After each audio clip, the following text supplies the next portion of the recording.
hermanos, buenos días. Qué lindo, hermoso el día de hoy, con un sol que ya ilumina toda esta parte de mi casa. Es una bendición poder estar juntos así a la distancia.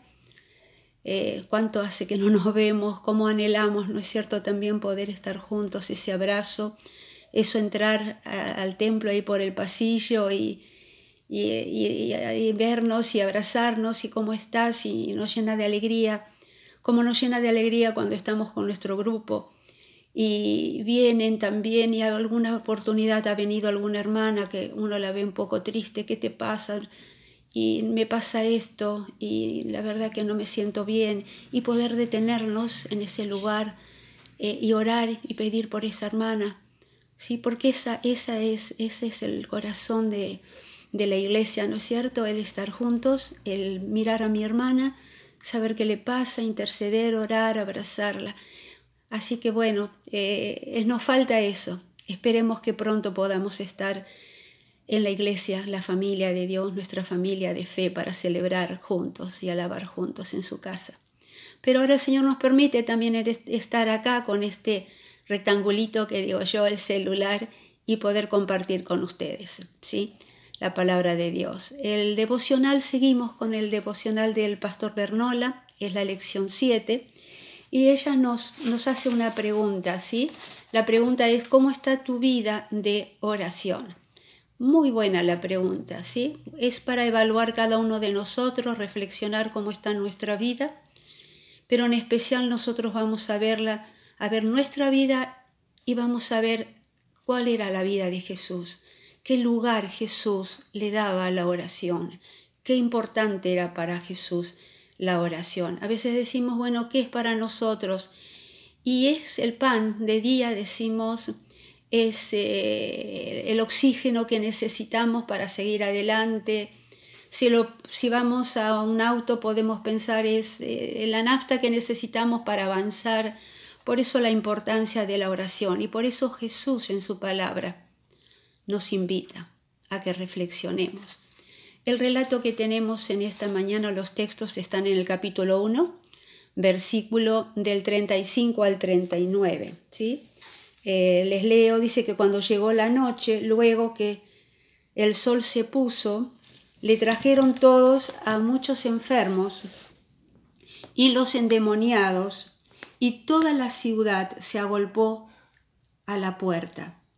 Y sanó muchos que estaban enfermos de diversas enfermedades, y echó fuera muchos demonios, y no dejaba hablar a los demonios porque le conocían, ¿sí? Le conocían. Tendríamos que pensar un poquito ahora con respecto a buscar un poquito atrás antes de ese día, porque nosotros tenemos en Jesús el ejemplo perfecto. Por eso vamos a la palabra y vamos a hacer un poquito de resumen, y vemos a Jesús cuando comenzó su ministerio. Marcos es un libro de acción, presenta a Jesús siempre en acción, más que palabras, en acción. Y aquí aparece Jesús, ¿sí? Dice que aconteció en aquellos días que Jesús vino a Nazaret de Galilea y fue bautizado por Juan el Bautista. Y luego, ahí es lo importante, lo que tenemos que nosotros detenernos. Y luego, cuando subió del agua, vio abrirse los cielos y el Espíritu como paloma descendía de él. Y vino una voz del cielo que decía: este es mi Hijo amado, en el cual tengo complacencia. La gran fortaleza de Jesús. Él había recibido el Espíritu Santo en forma de paloma. Y el mismo Padre le había dicho: este es mi Hijo amado, en el cual tengo complacencia, del cual me alegro, del cual me siento feliz, ¿sí? Eso es lo primero que nosotros, el relato primero importante que tenemos con respecto a Jesús. ¿Quién era Jesús? Y qué es lo que su Padre, ¿sí?, le había revelado a todos los que estaban ahí, porque los que estaban escucharon lo que Dios dijo. Y por eso quería hacerles este así resumen. Después Jesús va al desierto. Él buscaba un lugar, necesitaba estar a solas con el Padre. Necesitaba. Y ahí estuvo 40 días, ¿no es cierto? y vimos que ahí aparece el maligno, el enemigo, pero la victoria la tuvo Jesús, así de simple. Él se presentó, pero así como se presentó, se tuvo que ir, porque con Jesús no se juega, dirían los chicos, ¿sí? Y Jesús comienza su ministerio, ¿sí? Y dice que va a Galilea predicando el evangelio del reino de Dios. Ya inmediatamente Jesús entra en acción, ¿sí? Después él llama a los 4 pescadores, ¿sí? A Jacobo, a Juan, a Andrés, su hermano, y dice que lo llamó así clarito, sencillo: seguidme y os haré pescadores de hombres. Y ellos le siguieron. Y entran en Capernaum, y ahí va la sinagoga. Y sí, ahí va la sinagoga, dice, entrando en la sinagoga, enseñaba. La misión del Señor Jesús en acción continua. Y todos se admiraban. Y cuando ya terminó la ceremonia, salieron y se fueron a la casa de Simón Pedro. Y en la casa de Simón Pedro, cuando llegan los discípulos con Pedro, se encuentran que su suegra estaba enferma, que tenía mucha fiebre. ¿Y qué hizo Jesús? Dice que la tocó, le tomó la mano, la levantó y sanó. Y la fiebre sanó. Qué hermosura, ¿sí? Y la fiebre sanó. Pero pasó algo más. Ellos se habrán quedado ahí, habrán almorzado, pero llegó el anochecer, ya el sol se había puesto, o sea que ya era día domingo. ¿Y qué nos dice el versículo 22? Cuando llegó la noche, luego que el sol se puso, le trajeron todos los que tenían enfermedades y a los endemoniados. Dice, y toda la ciudad se agolpó a la puerta. Sabían, esto se corrió enseguida, en ese día, todo lo que Jesús había hecho, y se corrió en la ciudad, ahí en Galilea, corrió en la ciudad. Y claro, un vecino dice, vamos, y ellos ahí fueron, y se pusieron a la puerta, y el Señor Jesús salió. Era tarde, estaría cansado. No hay las prioridades de Jesús eran estos. Y dice que salió, ¿sí? Y salió y sanó. Sanó a muchos enfermos y echó muchos demonios. Y ya era en la noche. Y ya fueron, ¿sí? Y vemos acá como la hora del descanso, que descansan, que duermen. Pero acá viene el texto que decimos en esta mañana. Levantándose muy de mañana, siendo aún oscuro, salió y se fue a un lugar desierto, a un lugar lejos. Salió de la ciudad. Fue a un lugar donde estuviera a solas, muy de madrugada.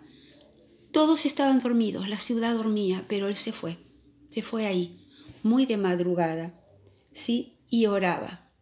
Nuevamente, ¿qué le diría al Padre? Padre, me diste una tarea tan grande, necesito de ti, necesito de tu fortaleza, necesito que mi espíritu esté unido a tu espíritu, porque es grande la misión que tengo. Pero ¿qué sucede con los discípulos que estaban allí con Simón? Y claro, se habrán levantado, Jesús no estaba. ¿Dónde está Jesús? Y comenzaron a salir a buscarlo hasta que se fueron a ese lugar lejos. Y ahí lo encontraron. ¿Y saben cuál fue la pregunta? ¿Qué es lo que le dijeron? Todos te estamos buscando. Esa es la misma pregunta que le hizo María a Jesús. Todos te estamos buscando. Ahí Jesús le respondió que en los negocios de mi Padre me conviene estar. Ese es mi lugar en todo lo que tiene que ver con mi Padre. Le respondió. En este caso nosotros vemos que Jesús le responde algo, le da alguna explicación. No, lo que hace Jesús es esto. Vamos a los lugares vecinos para que predique también allí, porque para esto he venido. Vamos a los lugares vecinos para que yo predique allí, porque para esto he venido. Ya les va diciendo a sus discípulos, ya los va discipulando, ya les va enseñando. Saben, yo vine para esto. Yo vine para esto, no vine a descansar, yo vine para esto, yo vine para predicar las buenas nuevas, ¿sí? Hermoso el texto este, hermoso, ¿no es cierto? La gran enseñanza. Jesús siendo Dios necesitó estar con el Padre en muchas oportunidades. Si nosotros leemos Marcos, hay 14 oportunidades en las cuales Jesús se detiene para orar, para buscar, para alimentarse. La pregunta nuestra en esta hora también sería, bueno, ¿cuál es nuestro lugar? ¿Cuál es el tiempo? ¿En qué momento? ¿A la mañana muy temprano? ¿Al anochecer? Cada uno tendrá un lugar, un tiempo dedicado al Señor especial. En especial yo tengo un lugar para mí muy querido y es acá donde estoy ahora. Pues yo miro y veo el sol, ¿sí? El sol entra por mi ventana. Es un lugar donde estoy sola. Desde luego que estoy sola, hace muchos años que estoy sola. Pero yo elijo este lugar porque es como invitarlo a mi casa, invitarlo a tomar mi desayuno conmigo y contarle todo lo que necesitamos, ¿sí? Es el lugar hermoso para el Señor. Pero yo quería comentarles algo con respecto a esto, ¿sí? Que me pareció muy, pero muy interesante. ¿Cuál es tu lugar? El mío, como les dije, es acá en la cocina. Pero recién les decía que les iba a contar algo que me pareció muy, muy oportuno. Yo me levanto a la mañana y es lo primero que hago, ¿no es cierto? Uno piensa de levantarse y comenzar, pero hay alguien que también está ahí con nosotros. ¿Y saben qué es? Es alguien que tiene forma de rectángulo y que casi dentro de poco va a ser como la prolongación de nuestra mano. ¿Y qué es el celular? ¿Qué hacemos cuando nos levantamos? ¿A quién buscamos primero? A ver qué noticias hay, a ver quién me mandó un mensaje, a ver. Y eso que yo en la noche tengo claro que lo pongo muy lejos de mi alcance. Tengo un mueble bastante grandecito, la mesa de luz mía es muy amplia, y lo pongo lejos, lo pongo más bajito. Pero en la mañana, ¿qué es lo primero que yo hago? ¿Voy a tomar el celular? ¿O voy a prepararme para levantarme, para encontrarme con el Señor? Un médico decía, muy interesante, con todas estas cosas que escuchamos del ACV, él decía en la televisión, en esos programas que invitan a un médico para que nos expliquen por algo, una razón puntual, y él decía que cuando nosotros estamos acostadas, ¿no es cierto?, nos levantamos.